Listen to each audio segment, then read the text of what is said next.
Welcome, my student, with the third lecture in the mechanism of inorganic reactions.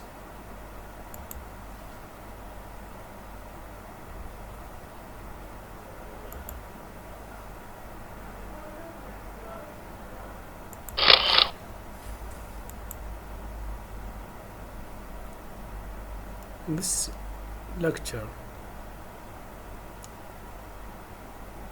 we shall focus on the mechanism of inorganic compound as the view of valence bond theory, VBT, and crystal field theory. Valence bond theory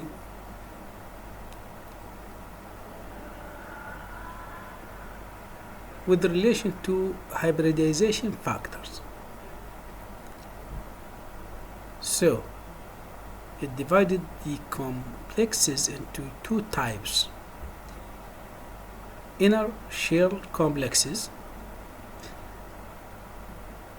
It means the complexes use D2sp3 hybridization, so 3D orbital be used.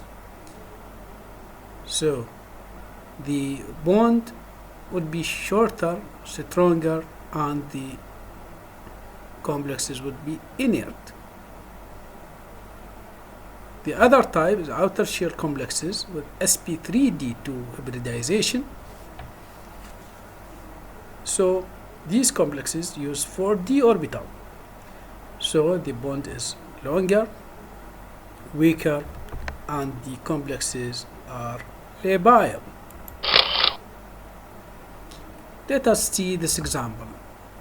MnCl6 minus 3. So Mn here is plus 3.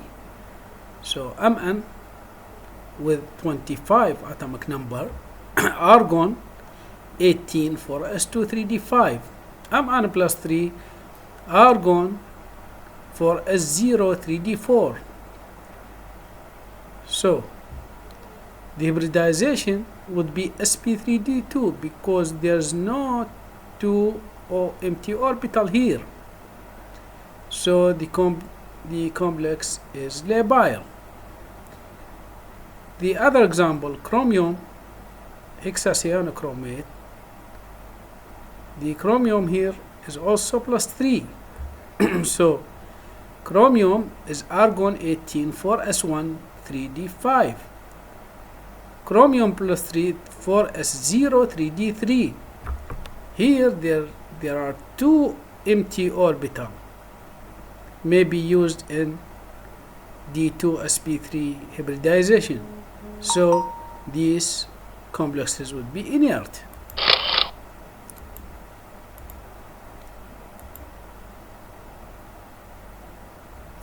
For D0, D1, D2, here there is one orbital, empty orbital. Here's 2 orbital, 3 orbitals. So the income ligand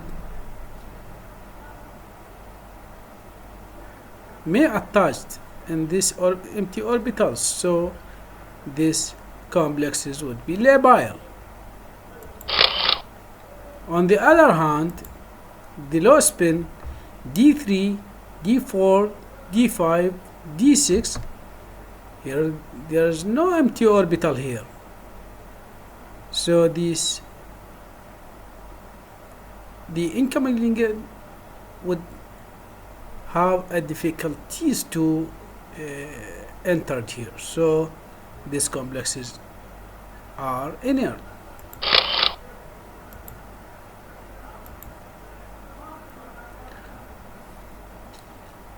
In crystal field theory, there's some notes before entering in this theory or this review of mechanism. The first note is 4D and 5D are inert. Why? Because the first period is a 3D of transition metal. The second period is 4D. Third period is 5D. transferring from 3D to 4D, delta naught would increase in 40 to 60%. So the delta naught here is very large. Also, the delta naught here is very large. So it is inert complexes. Another note, chelating agent, chelating ligand. This ligand also caused a high delta naught and inert complexes. For zero ligand field stabilization energy, the complexes are labile. What's the other factors affecting the activation energy? Metal ligand attraction force, ligand repulsion force, metal leaving ligand bond is necessary for SN1 mechanism, central atom size, central atom charge, size of and charge of leaving group, size and charge of the entering group. This all factors will take more attention in the next lectures.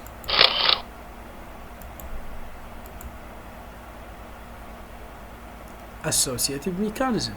How could we explain the reactivity according to the reaction mechanism? It's possible to explain that by suggestion of type of mechanism. Suppose that it is as SN2 mechanism, the intermediate compound is a 7 coordinate number. Rate determining step, the slow step, the forming of intermediate with pentagonal bipyramide intermediate. So it is SN2.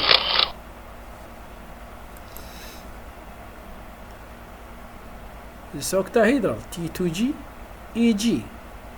This is pentagonal bipyramide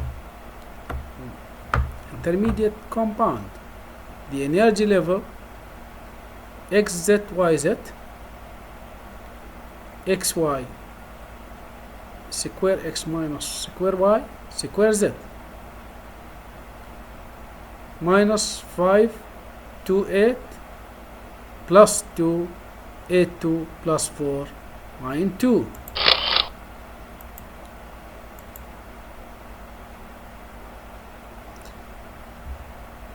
The important note here that the reactant octahedral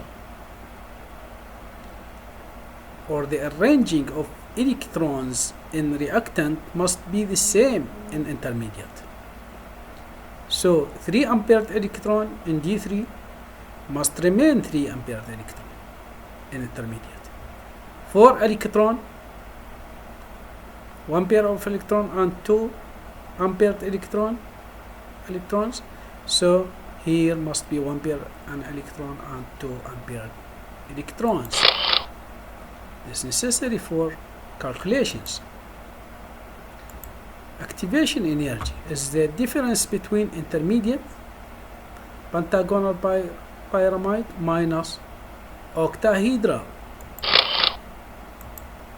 So for D0 0 0, for D1 minus 4 minus 5.28, so the difference is minus 1 to 8. So this is a labile compound. 2 electrons, minus 8, minus 10. So the difference is minus 2.56. So it is labile. For D3, minus 12 dq, minus 7. So the difference is a plus. So it is inert, and so on.